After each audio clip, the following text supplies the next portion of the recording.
하나님 말씀은 사무엘상 15장 10절부터 24절까지 말씀입니다. 구약 성경 432페이지 사무엘상 15장 10절로 24절 말씀 교독해서 읽고 마지막 24절 말씀은 함께 읽도록 하겠습니다. 사무엘상 15장 10절로 24절 말씀 구약 성경 432페이지에 있습니다. 제가 10절 말씀을 먼저 읽도록 하겠습니다. 여호와의 말씀이 사무엘에게 임하니라 이르되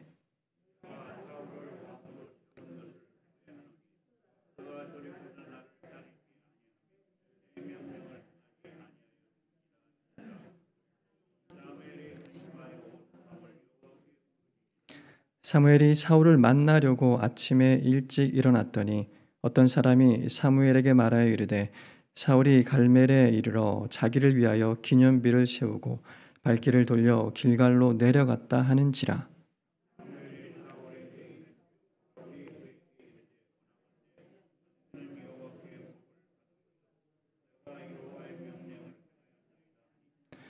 사무엘이 이르되 그러면 내 귀에 들려오는 이 양의 소리와 내게 들리는 소의 소리는 어찌 됨이니까 하니라.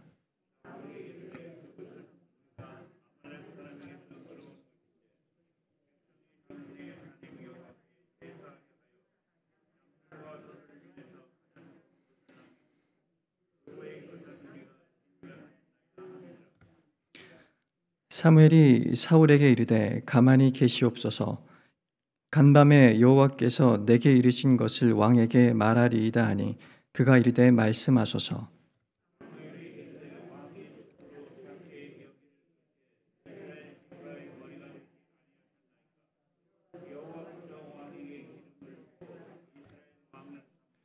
또 여호와께서 왕을 길로 보내시며 이르시기를 가서 죄인 아말렉 사람을 진멸하되 다 없어지기까지 치라 하셨거늘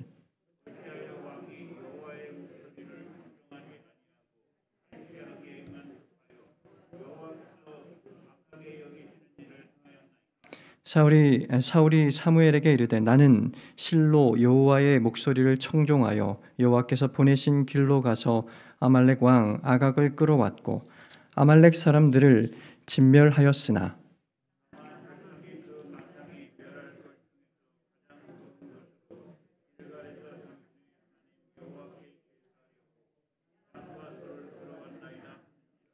사무엘이 이르되 여호와께서 번제와 다른 제사를 그의 목소리를 청종하는 것을 좋아하심 같이 좋아하시겠나이까.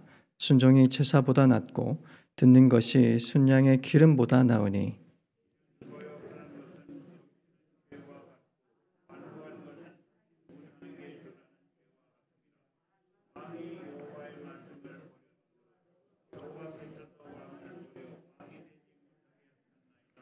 같이 읽겠습니다. 사울이 사무엘에게 이르되 내가 범죄하였나이다.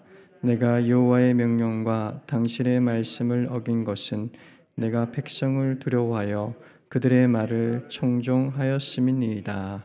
아멘. 오늘 말씀을 통해서 세상 소리에 이끌리는 자 사울이라는 제목을 가지고 함께 말씀을 나눠봤으면 좋겠습니다. 사무엘서에서 사울이 주인공으로 등장하는 마지막 장이 오늘 본문입니다. 사무엘상 16장부터는 다윗이 본격적으로 기름 부음을 받게 되고 이 사무엘서의 주인공으로 등장하게 됩니다. 그런데 그러한 이 16장에서 새롭게 왕으로 기름 부음을 받는 이 다윗에게 반드시 필요한 것이 있다면 그것은 바로 그 이전에 세워진 이 사울 왕에 대한 하나님의 후회 그리고 하나님의 판결이 필요한 것입니다. 한나라에는 결코 왕이 둘이 될 수 없기 때문에 그렇습니다. 그래서 다윗을 왕으로 세운다라는 것은 곧 사울의 폐위를 뜻하는 것이다라고 할 수가 있습니다. 우리는 하나님이 이스라엘의 초대왕 사울을 버리실 수밖에 없었던 이유를 오늘 이 본문을 통해서 한번 살펴보려고 합니다. 왜냐하면 이것은 동전의 양면과도 같기 때문입니다. 우리는 하나님을 왜 버리시는가? 하나님께서 사람을 왜 버리시는가? 그리고 왜 사람을 세우시는가를 함께 알을 통해서 하나님의 마음에 합한 사람이 될 수가 있습니다.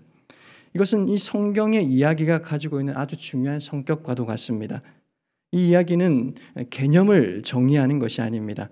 하나님의 마음에 합하다, 그렇지 않다를 무엇이 합한 것이고 무엇이 그렇지 않은 것인지를 번호를 붙여가면서 일일이 설명해 주지 않습니다. 대부분은 샘플을 통해서 그런 것들을 가르쳐주고 있습니다.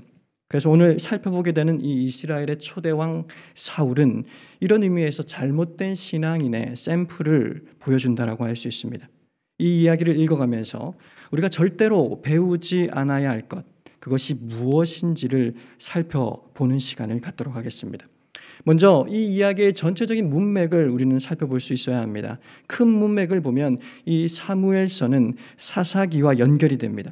이 사사기의 핵심은 우리가 많이 들었듯이 이스라엘에 왕이 없어서 사람들이 각자 소견에 옳은 대로 행한다라고 말하는 겁니다. 사사기는 이스라엘 역사 중에 가장 어두운 시기라고 말할 수 있습니다. 그 시기가 왜 그러냐?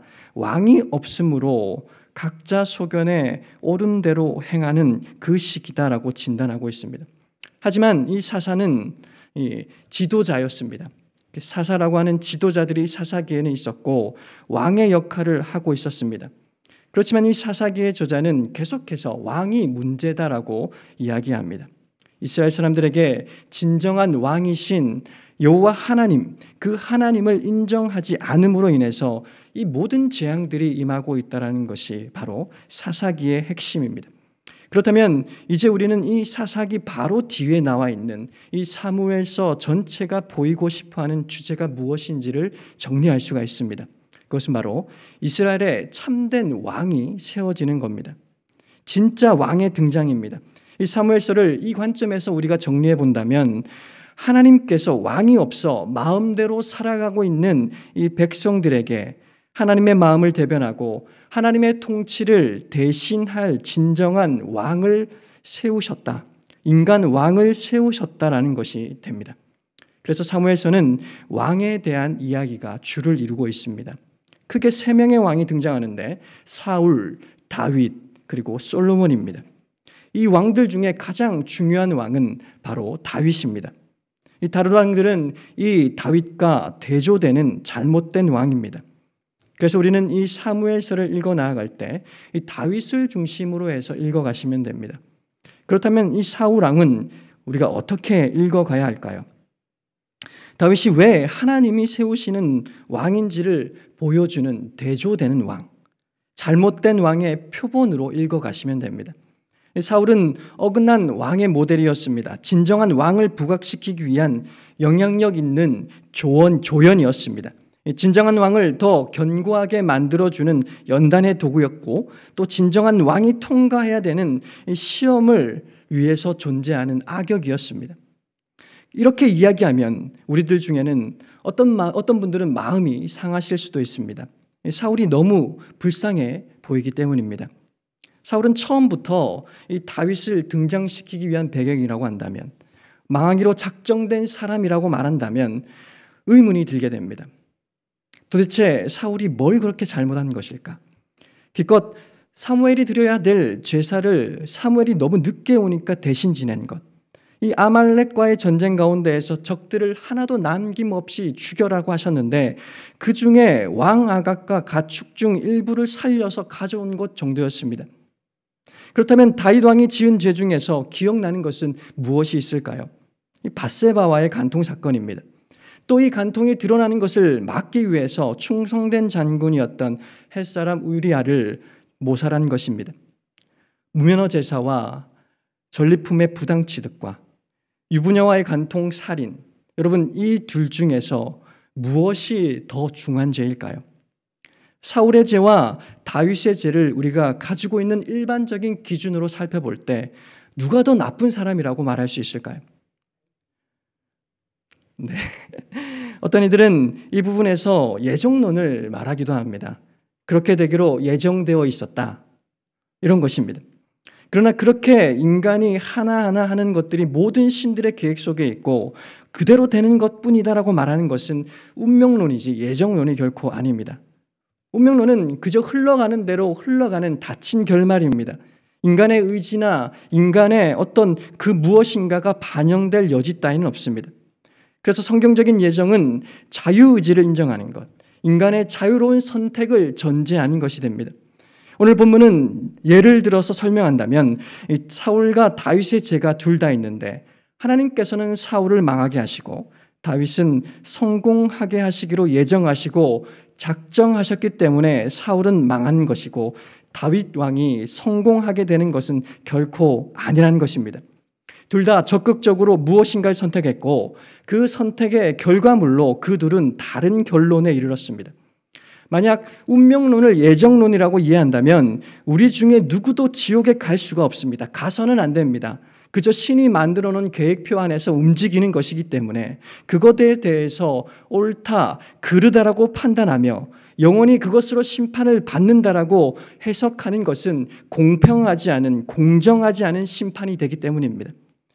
오늘 읽은 본문의 말씀은 사울이 왜 하나님의 손에서 버림받게 되는지, 단순한 사건의 기록이 아닌 사울의 본심이 무엇이었는가, 그 중심에서 나오는 선택이 어떤 것이었는가를 보여주고 있습니다. 하나님께서 사울을 더 이상 참으실 수 없었던 이유가 바로 여기에 있습니다. 사울은 13장에서 사무엘을 대신해서 자신이 직접 제사를 드림으로 하나님께 1차 경고를 받았습니다. 또 14장에서는 경솔하게 하나님께 맹세를 하고 그 맹세를 지키기 위해서 하나님 앞에서 충직한 자신의 아들 요나단을 죽이려 한 것에서 2차 경고를 받았습니다. 그리고 오늘 본문에서는 아말렉 왕인 아각을 살려둠으로 인하여서 최종 판결을 받습니다. 하나님께서는 여러 차례 경고하셨습니다.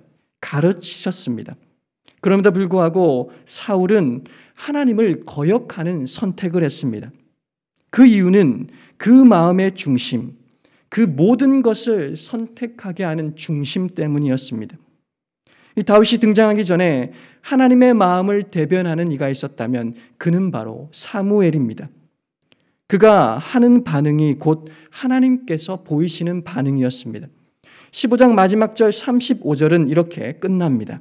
사무엘이 죽는 날까지 사울을 다시 보지 아니하였으니 이는 그가 사울을 위하여 슬퍼함이었고 여호와께서는 사울을 이스라엘 왕으로 삼으신 것을 후회하셨더라. 다른 번역을 살펴보시면 이 슬퍼함을 마음이 상하여라고도 표현하고 있습니다. 하나님의 마음이 사울 때문에 심히 상하게 되신 겁니다. 3번의 기회를 주었지만 다 불순종으로 응답한 이 사울을 더 이상 용납하실 수가 없었습니다. 사울은 3번 다 낙제해버렸습니다. 실수를 한 것이 아니었습니다. 그것은 그가 그런 사람이라는 것입니다.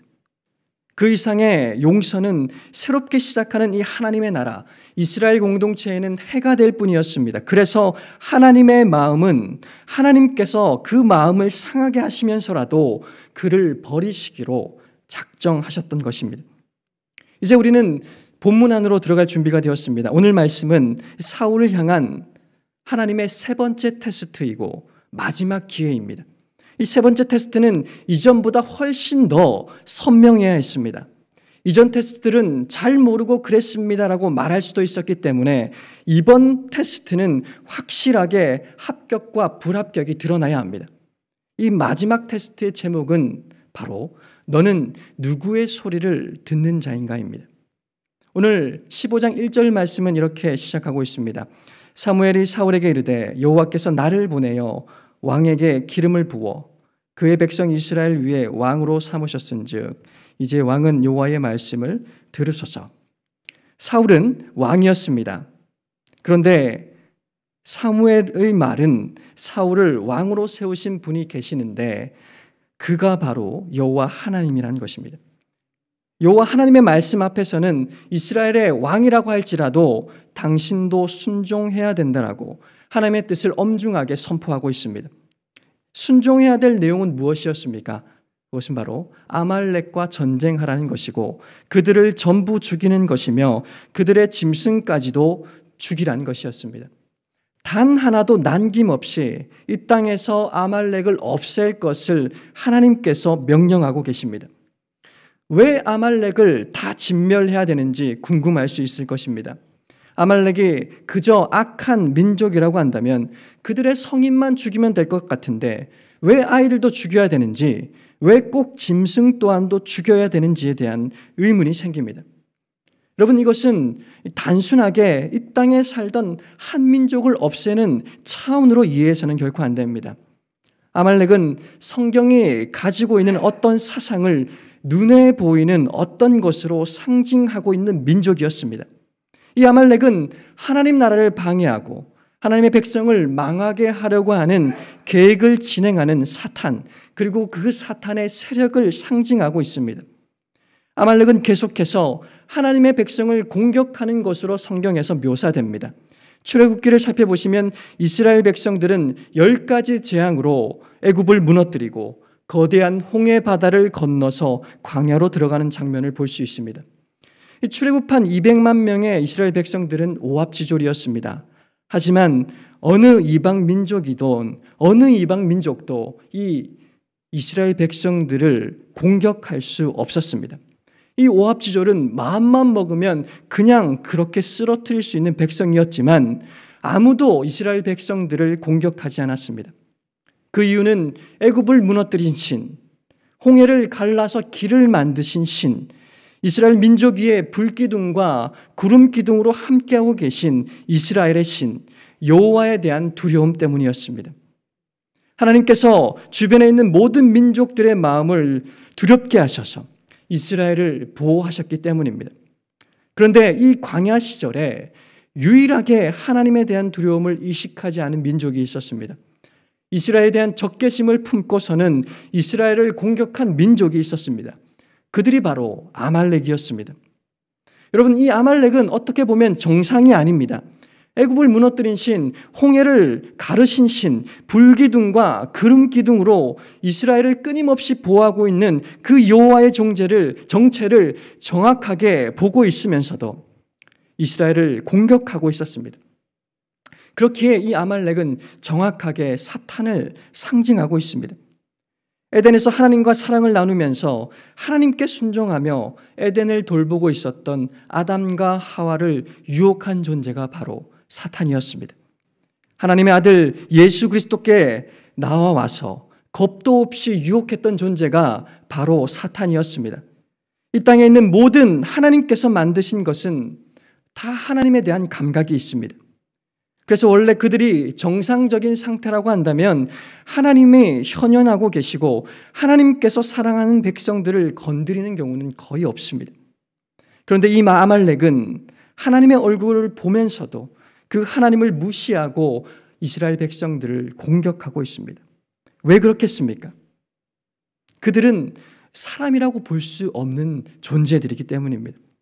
하나님의 백성을 공격하는 것을 인생의 유일한 목적으로 삼고 있는 이 사탄을 상징하는 민족이기 때문입니다. 여러분, 오늘날 이런 사탄의 민족들이 이 땅 가운데 있을까요? 없습니다. 저는 없다라고 생각합니다. 악의 축이라는 표현을 가지고 어떤 민족들을 지칭하기도 하지만 결코 그렇지 않습니다. 이제는 그런 상징들을 가지고 민족을 표현할 필요가 없습니다. 그렇지만 여기에 나오고 있는, 오늘 본문에 등장하고 있는 이 아말렉은 하나님께서 500년 동안이나 회개할 기회를 주시며 심판을 유보했던 아모리 사람들이었습니다. 그래서 이 민족을 사람이라고 보면 안 된다라고 말씀을 드리는 겁니다. 이 아말렉은 계속해서 이스라엘을 진멸하려고 여러 차례 전쟁을 일으켰습니다. 그리고 이스라엘 백성들을 공격하는 이유는 아무것도 없습니다. 그저 이스라엘 백성들이기 때문에 전쟁을 일으킨 것입니다. 사울은 조상들의 수건이었던 이 아말렉과의 전투, 진멸, 이것의 주인공으로 세워졌고 하나님께서는 그리하라라고 명령하셨습니다. 사울은 집합나팔을 불었습니다. 이스라엘의 온 군대가 모이기 시작했고 21만 명이나 모였습니다. 이스라엘의 역사상 가장 큰 군대가 집결하여 아말렉과의 전쟁을 시작합니다. 결과는 엄청난 승리였습니다. 거의 진멸에 가까운 승리를 얻었습니다. 그런데 이 사울은 이 시험에서 완전히 통과하지 못했습니다. 그는 아말렉 왕을 잡았지만 죽이지 않았습니다. 또 자신의 백성들이 아말렉의 소유 중에 있던 양과 소의 좋은 것들을, 살찐 짐승과 어린 양들을 가지고 가자라고 말했을 때에 그들의 요구를 허락하였습니다. 이때 여호와께서 사무엘에게 직접 말씀하셨습니다. 내가 사울을 왕으로 세운 것을 후회하노니 그가 돌이켜 나를 따르지 아니하면 내 명령을 행하지 아니하였음이니라 하신지라. 사무엘이 근심하여 온 밤을 여호와께 부르짖으니라. 그래서 사무엘은 사울을 향해서 찾아갑니다. 그런데 올라간 그곳에 왕이 없었고 오는 길에도 이 이스라엘 군대를 만날 수가 없었습니다. 주변 사람들에게 물어보니 이렇게 답을 해줬습니다. 12절에는 사울이 갈멜에 이르러 자기를 위하여 기념비를 세우고 발길을 돌려 길갈로 내려갔다라고 기록하고 있습니다. 사울이 전쟁이 끝난 후 그 전쟁의 승리를 기념하기 위하여서 감사제를 드리기 전에 당시 주변에서 가장 높은 지역에 있었던 갈멜산 위에 올라가서 자기의 승리를 기념하는 승전비를 세운 것입니다. 여기에서 우리는 이 사울에게 찾을 수 있는 세 가지 죄를 발견할 수 있습니다. 첫 번째는 이 사울은 아각 왕을 살려주었습니다. 왜 살려주었을까요? 멋있기 때문이었습니다. 이 사로잡힌 아각 왕을 끌고 왔을 때 이 사울의 개선 행렬은 어땠을까요? 멋질 수밖에 없습니다.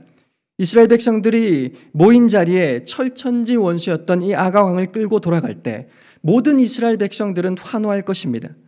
고대 근동의 이방 왕들의 전례를 봐도 다른 나라를 침공하면 이 이방 왕들을 사로잡아서 끌고 오게 됩니다. 그리고 그들의 엄지손가락과 발꿈치의 아킬레스건을 끊어서 무력하게 만든 후에 자신의 식탁 아래에 두고 부스러기를 먹도록 만들었습니다. 최대한 비참하게 짓밟는 것이었습니다. 왜 그럴까요? 자신으로 말미암아 비참하게 된 한때 높은 신분의 사람들, 그 사람들을 통해서 내가 얼마나 높은지를 자랑하기 위함이었습니다.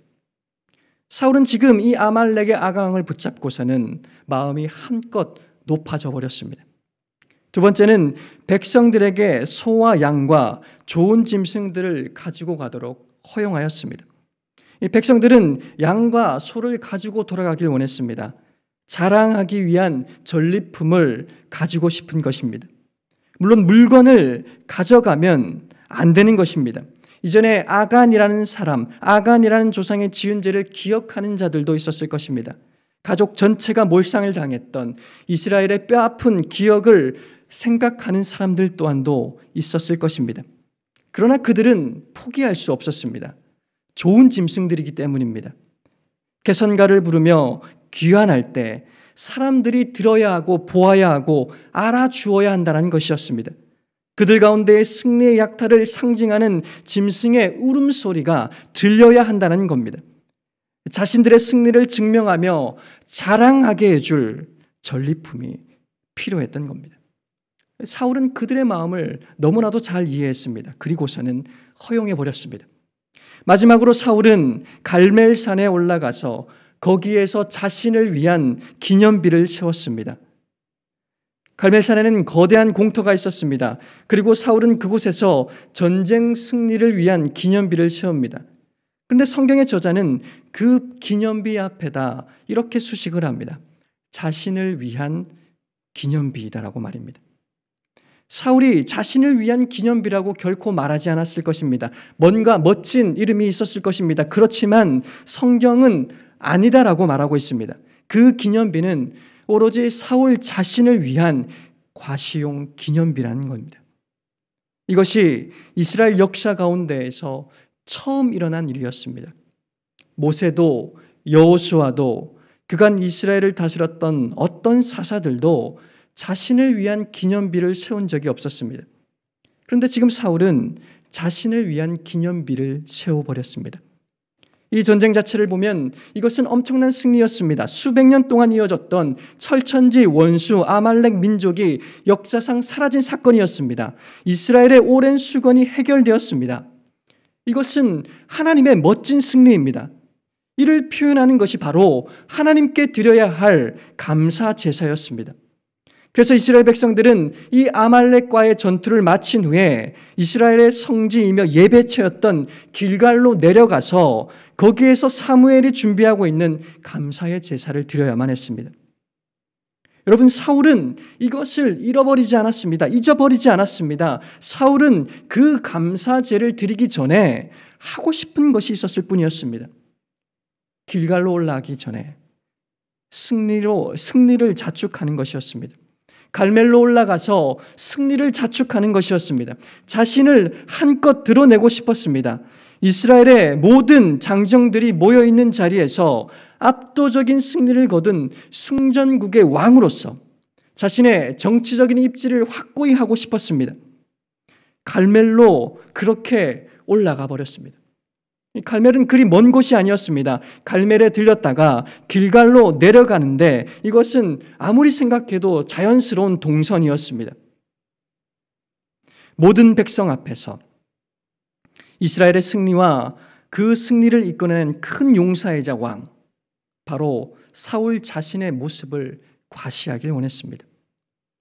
이스라엘의 300년 사사 시절에 요구한 이방으로부터의 전쟁을 통해서 자신을 지켜주는 이 왕으로서의 사울, 그것을 화려하게 드러내길 원했던 겁니다. 그런데 여러분, 사울이 과연 무슨 잘못을 한 것일까요? 너무 쉽게 우리가 답할 수는 없습니다. 그들은 수고했습니다. 피를 흘렸습니다. 그들 가운데에 죽임을 당한 자들도 있었고 사상자들도 있었습니다. 그런 전투를 통해서 여러 가지 손해를 봤습니다. 사울은 그 보상으로 명예와 확고한 정치 기반인 여론을 갖고 싶어 했고 백성들도 자랑거리를 갖고 싶어 했습니다. 이것을 가지면 안 되는 것일까요? 이 정도는 하나님께서 허용해 주셔야 하는 것 아닐까요? 여러분, 우리가 60평생, 70평생, 80평생을 수고하며 노력하며 땀을 흘리면서 사셨습니다. 그리고는 많은 열매를 맺으셨습니다. 자녀들의 열매를 맺었습니다. 이만하면 남들 부럽지 않은 번듯한 것들을 가지게 되셨습니다. 그러면 노골적으로는 자녀를 자랑하고 싶고 또한 이 상황들을 자랑하고 싶습니다. 그 잘남과 그 수고에 대해서 간접적으로 알아주길 바라는 것. 이것이 과연 잘못된 것일까요? 나의 능력에 대해서 인정받고 싶은 마음, 이것은 당연한 것 아닐까요? 그래서 일부러 자신이 자랑하고 싶은 것들을 자연스럽게 드러냅니다. 그저 조금 나를 드러내고 싶은 것뿐입니다. 이것은 인간으로서 자연스러운 마음 아닐까요? 사울의 행동, 백성들의 행동 하나하나가 너무나도 우리스럽지 않냐라는 겁니다. 이것은 대단히 인간스러운 일들입니다. 사울이 갑작스럽게 나타난 사무엘의 질책을 듣고서는 너무나도 어이없어 하는 것은 당연할 것 같습니다. 여러분, 인간이라면 다 그렇게 할 것 같은 그런 일들을 사울과 백성들이 하고 있습니다. 그러나 이렇게 자신을 과시함으로써 그들이 무언 중에 하고 있는 말들이 있었습니다. 이 전쟁의 성격이 과연 무엇이었는가? 이것을 잊어버렸습니다. 이 전쟁은 단순히 이 땅에 있는 한 민족과의 전쟁이 아니었습니다. 이것은 사울에게 있어서는 마지막 테스트였습니다. 이 테스트의 내용은 하나님 나라에 대한 대적인 사탄 세력과 거룩한 전쟁을 치루라는 것이었습니다. 사울의 눈에 보이는 전투에서 아말렉을 이겨버렸습니다. 눈에 보이는 하나님의 대적 아말렉을 진멸했습니다. 그렇지만 아말렉은 전멸당하지 않았습니다. 사울의 눈에 보이는 사탄의 세력인 아말렉과의 전투에서는 승리한 것 같이 보입니다. 그렇지만 눈에 보이지 않는 아말렉은 사울과 이스라엘 공동체 한복판으로 들어와 버렸습니다. 어떻게 말입니까? 하나님의 명령을 어기고 자신의 이름을 높이는 것으로 들어와 버렸습니다. 정확하게 아담과 하와가 뱀에게 유혹당했을 때와 똑같습니다. 내가 이 하나님의 말씀을 어기고 선악을 알게 하는 나무의 열매를 먹으면 더 이상 하나님의 통치를 따르지 않아도 되는 하나님처럼 될 거야 라는 그 속삭임에 넘어간 것이나 다를 바가 없습니다. 사울은 자신의 기념비를 세우고 20만 명의 환호를 받았습니다. 사울 속에 아말렉이 들어와 버린 것이었습니다.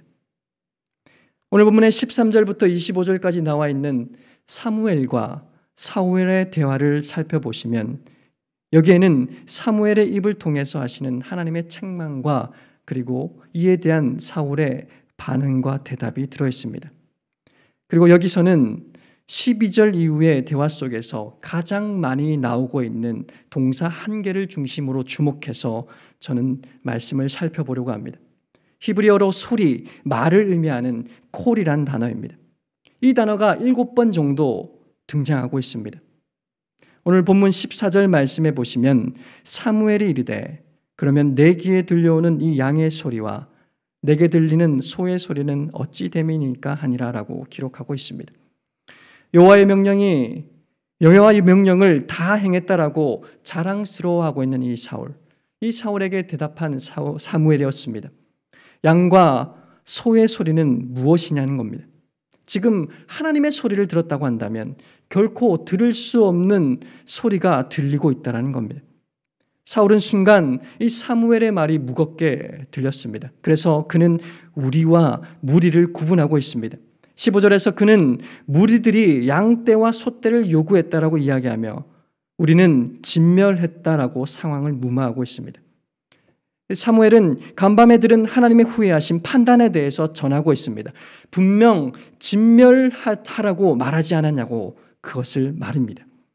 그리고 19절에서 사무엘의 입을 통해 사울의 평가가 나오고 있습니다. 19절입니다. 어찌하여 왕이 여호와의 목소리를 청종하지 아니하고 탈취하기에만 급하여 여호와께서 악하게 여기시는 일을 행하였나이까? 여기서도 핵심 단어는 콜입니다. 소리입니다. 여호와의 목소리를 듣지 않고 탈취하기에 급급했다는 겁니다. 그래서 악을 행했다는 겁니다. 사울은 변명하고 있습니다. 그 변명 역시도 이 단어를 포함하고 있습니다. 여호와의 목소리를 청종하여라고 말하고 있습니다. 20절을 보십시오. 사울이 사무엘에게 이르되 나는 실로 여호와의 목소리를 청종하여 여호와께서 보내신 길로 가서 아말렉 왕 아각을 끌어왔고 아말렉 사람을 진멸하였으나 사울 자신은 그 목소리를 듣고 청종했다, 순종했다라고 우기고 있습니다. 다만 이 백성들이 그 일을 행했다라고 말합니다. 백성들의 책임이라고 전가하고 있습니다. 백성들이 하나님의 음성에 불순종한 것이지 자신은 순종했다라고 말씀하고 있습니다. 그러나 사무엘은 그것에 속아 넘어가지 않았습니다. 그는 분명하게 사울을 향한 하나님의 심판을 이야기하고 있습니다. 22절 말씀입니다. 사무엘이 이르되 여호와께서 번제와 다른 제사를 그의 목소리를 청종하는 것을 좋아하심 같이 좋아하시겠나이까? 순종이 제사보다 낫고 듣는 것이 수장의 기름보다 나으니라고 말씀합니다. 그리고는 그 이유를 다시 한 번 더 반복해서 말합니다. 그 목소리에 순종하지 않았다. 그리고는 23절 말씀에서 사무엘은 이 주님의 목소리에 순종하지 않았던 사울, 그 사울의 죄가 어떠한 것인지를 구분해서 다른 죄와 비교하고 있습니다. 그것은 바로 점치는 것과 우상 숭배에 해당하는 죄입니다. 이스라엘 백성의 경우 두 경우는 바로 사형 선고를 받을 수 있는 중죄에 해당했습니다. 다시 말한다면 왕 당신이 지금 하나님의 목소리를 순종하지 않은 것은 우상 숭배를 한 것이고 점을 친 것과 같아서 사형에 해당합니다라고 선고하는 것입니다. 이 사울은 더 이상 피할 자리가 없었습니다. 그래서 자기가 하나님의 말씀을 어겼다라는 것을 시인하고 있습니다. 자신이 누구의 말을 들었는지, 누구의 소리에 반응했는지, 누구의 소리에 청중했는지에 대해서 고백하고 있습니다. 24절 말씀을 보시길 바랍니다. 사울이 사무엘에게 이르되 내가 범죄하였나이다.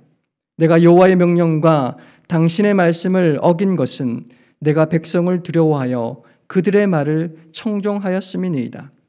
사울은 이제 자신이 얼마나 심각한 죄를 지었는지를 고백하고 있습니다. 그는 하나님과 선지자의 말을 어겼습니다. 하나님이 사울로 하여금 마지막으로 주신 그 테스트의 기회에 낙제해버린 것입니다. 그런데 그 낙제의 이유가 무엇일까요?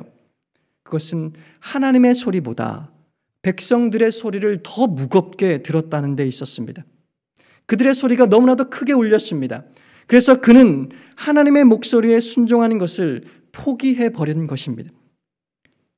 사랑하는 우리 성도 여러분, 사울은 백성들의 소리가 무서웠습니다. 이미 들은 하나님의 말씀보다 바로 자신들 앞에서 양을 남기자라고 말하는 그 사람들의 목소리가 훨씬 더 실제적으로 들렸습니다. 더 강하게 들렸습니다. 자신으로 하여금 더 무섭게 만들어 버렸습니다. 그래서 이스라엘의 왕으로 세워진 그가 하나님의 기름을 부음 받은 자로서 그렇지 못한 이들에게 하나님의 음성을 전해야 되고 그 음성의 수종자로 사는 것을 솔선해서 보여야 될 왕인 그가 백성들의 말에 순종하기 위해서 하나님의 말씀에 불순종하게 되었던 것입니다. 사울을 무섭게 한 소리를 한 번 더 정리해 보겠습니다. 세상의 소리, 백성들이 한 소리였습니다. 그들은 소리칩니다. 왕이시여, 당신의 위신을 높이기 위해서 아각을 남겨야 됩니다. 왕이시여, 우리 가운데 양과 소와 좋은 것들은 남겨야 합니다. 우리도 피를 흘렸습니다. 우리도 사람들 앞에서 들고 갈 전리품들이 필요합니다. 왕이시여, 길갈로 가더라도 조금만 돌아서 갈멜로 먼저 올라가서 당신을 위한 기념비를 쌓으시기 바랍니다. 왕이시여, 이것이 합리적인 것입니다. 이것이 이치에 맞는 것입니다. 왕이시여, 만약 당신이 우리의 말을 들어주지 않는다면 우리는 당신을 왕으로 인정하지 않을 것입니다. 그런데 사랑하는 성도 여러분, 이 소리가 과연 3,500년 전에 울렸다가 사라져버린 역사 속의 소리일까요? 이 목소리는 지금도 계속해서 들려지며 울려 퍼지는 목소리 아닐까요? 우리는 이 소리로부터 자유하고 있을까요? 가족들이 모이고 친지들이 모인 자리에 가면 듣게 되는 소리들이 있습니다. 세상의 가치와 기준으로 우리에게 엄청나게 많은 소리들을 들려줍니다. 많은 이들이 합리적이라고 이야기하고 그렇게 반기독교적이지도 않고 그렇게 뭔가 틀린 것 같지 않은 말들을 우리에게 들려줍니다. 나중에 하나님께 영광을 돌리면 되지. 지금 너 일단 먹고 사는데 집중해야 되는 것 아닐까? 이런 말입니다. 청년들 또한도 이런 소리들을 많이 듣습니다. 지금 너의 나이가 몇 살인데 아직 기본도 하지 못하고 있니? 지금 네 나이면 지금 이 정도는 해야 되는데 넌 뭐 하고 있는 것이니? 이런 말들 말입니다. 이미 내게 주신 주님의 음성에 반응해서 순종으로 나아가지 못하도록 하는 수없이 세상에 합리적이고 좋은 말들 말입니다. 코로나는 오늘 우리를 더더욱더 주저하게 만드는 소리들입니다. 너무나도 분명한 현상, 목소리로 오늘 예배하지 못하게 만들고 공동체적 예배와 나눔을 하지 못하게 만드는 말들을 양산합니다. 수많은 사람들의 시선이 두렵지 않으신가요? 과연 내가 믿음으로 예배하러 나올 때에 지금도 여전히 나를 향해 비웃고 있고 나를 향해서 비난하는 그 소리가 두렵지 않으신가요? 저와 여러분을 향한 세상의 비아냥거림이 두렵지 않으신가 말입니다. 맞습니다. 우리는 이 세상의 목소리들이 두려운 사람들입니다. 사울이 받았던 시험은 아직 끝나지 않았습니다. 계속해서 그 소리를 들은 우리들을 향해서 끊임없이 유혹하고 있습니다. 끊임없이 세상은 사탄은 콜을 하고 있습니다. 하나님의 소리, 세상의 소리가 공존해서 들리는 이 땅의 현실 가운데에서 저와 여러분은 과연 어느 편에 서시겠습니까? 누구를 두려워하시겠습니까? 어느 소리에 순종하시겠습니까? 중립은 결코 있을 수가 없습니다. 순종과 불순종, 삶과 죽음밖에는 없습니다. 우리 예수님께서는 사랑을 가득 담아서 제자들에게 말씀하셨습니다. 누가복음 12장 4절 5절 말씀입니다.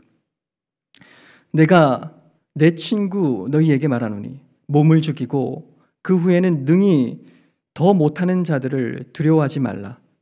마땅히 두려워할 자를 내가 너희에게 보이리니 곧 죽인 후에 또한 지옥에 던져 넣는 권세 있는 그를 두려워하라. 내가 참으로 너희에게 이르노니 그를 두려워하라. 사랑하는 우리 성도 여러분, 우리는 진짜를 두려워해야 합니다. 하나님의 말씀에 불순종한 결과는 이 생뿐만 아니라 내생에도 미치기 때문입니다. 우리가 진짜를 두려워하게 될 때에 가짜를 두려워하지 않을 수가 있습니다. 사울은 거기에서 실패를 했습니다. 오늘날 많은 주님의 사람들이 실패를 하고 있습니다. 주님의 한량한 은혜로 구원을 받을 수 있을지는 모르겠지만 적어도 하나님 나라의 삶을 살아간다거나 사탄 나라의 위협이 될 사람들은 될 수가 없을 것입니다.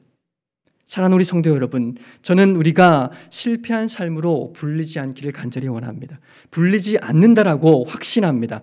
그러니 일어나서 주님의 소리를 듣고 이미 들은 그 소리로 주님께 순종하는 삶을 살기를 바랍니다.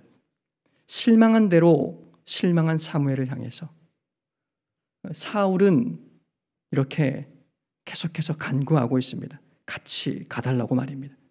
그러나 사무엘은 당신과 함께 하지 않겠습니다라고 이야기합니다. 길갈에서 드리러 가는 그 제사를 인도하지 않겠다라고 선언합니다.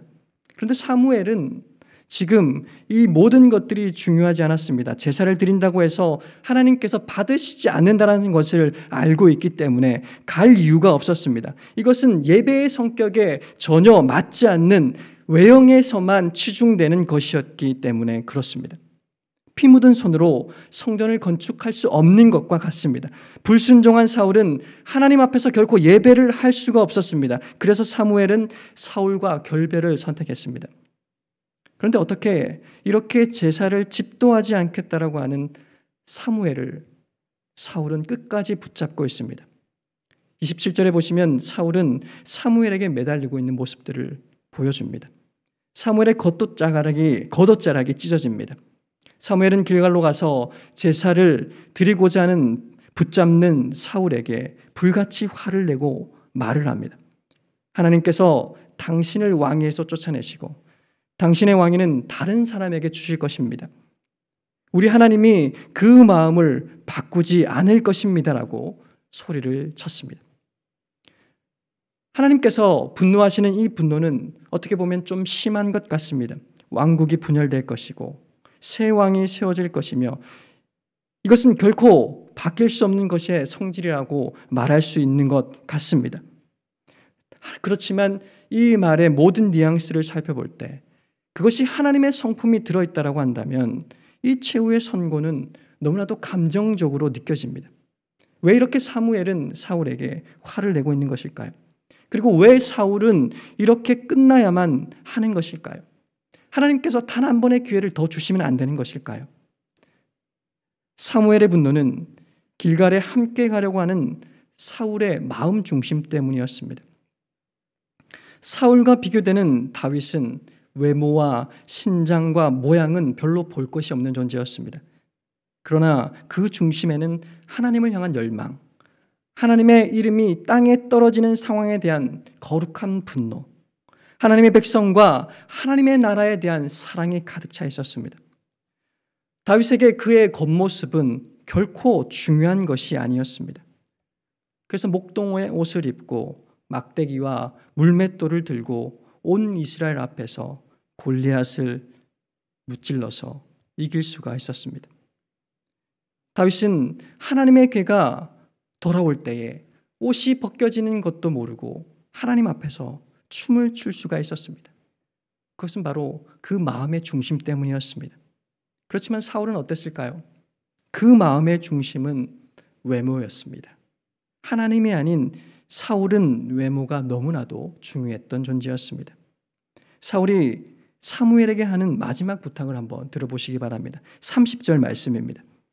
사울이 이르되 내가 범죄하였을지라도 이제 청하옵나오니 내 백성의 장로들 앞아 이스라엘 앞에서 나를 높이사 나와 함께 돌아가서 내가 당신의 하나님 여호와께 경배하게 하소서 하더라.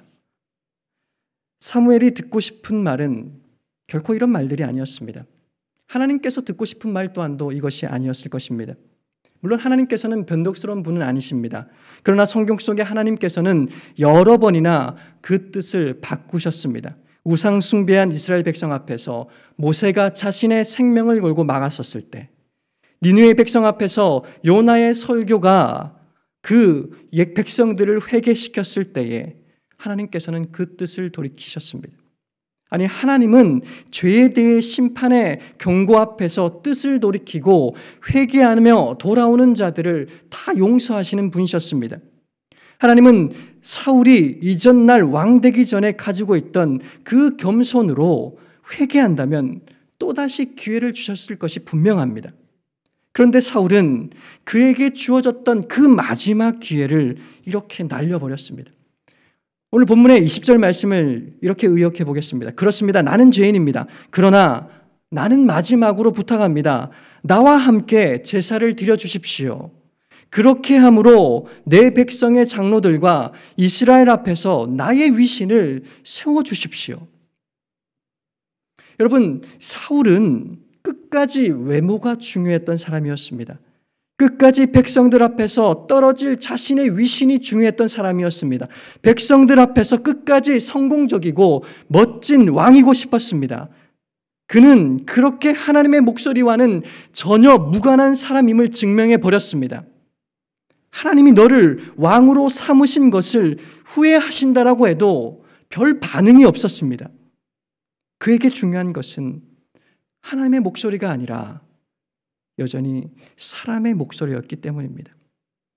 심지어 하나님께 감사의 제를 드린 것마저 하나님 때문이 아닌 사람의 시선 때문입니다라고 고백하고 있습니다.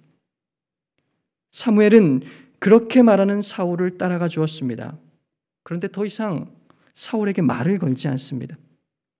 사울이 어떻게 사람 앞에 보이건 그는 하나님 앞에서 이미 죽은 자이기 때문입니다.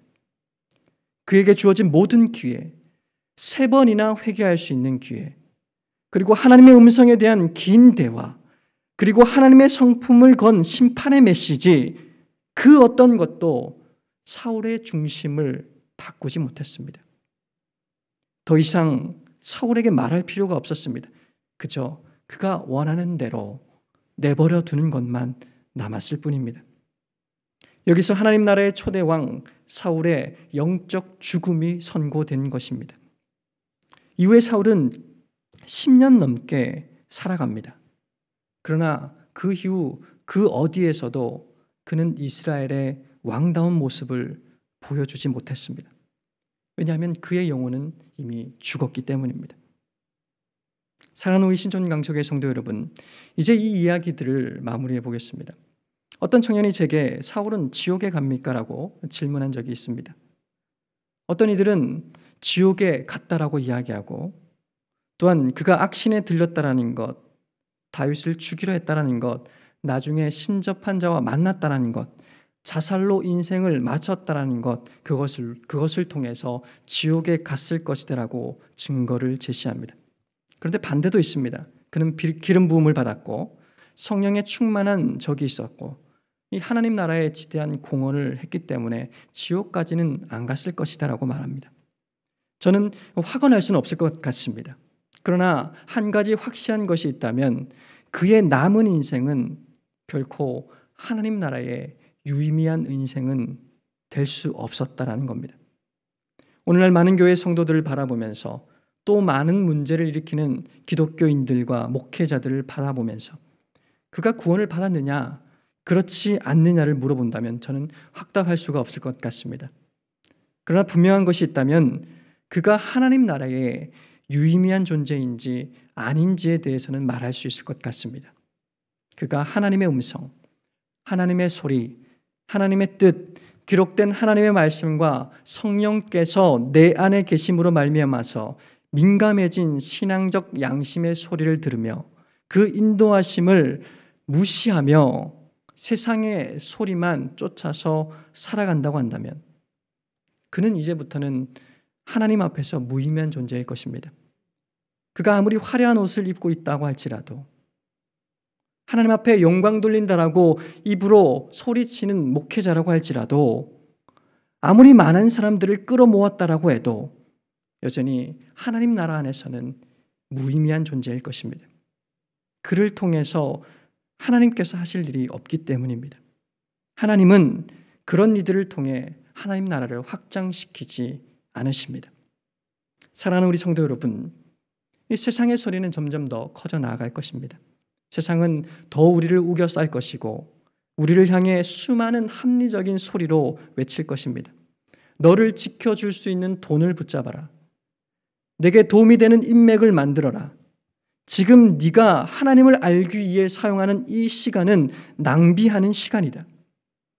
우리도 많이 들었던 것입니다. 많이 알고 있습니다. 그러나 시간이 가면 갈수록 가진 것이 많아지면 더 많아질수록 우리는 세상의 수많은 요구와 조언과 제안을 듣게 될 것입니다.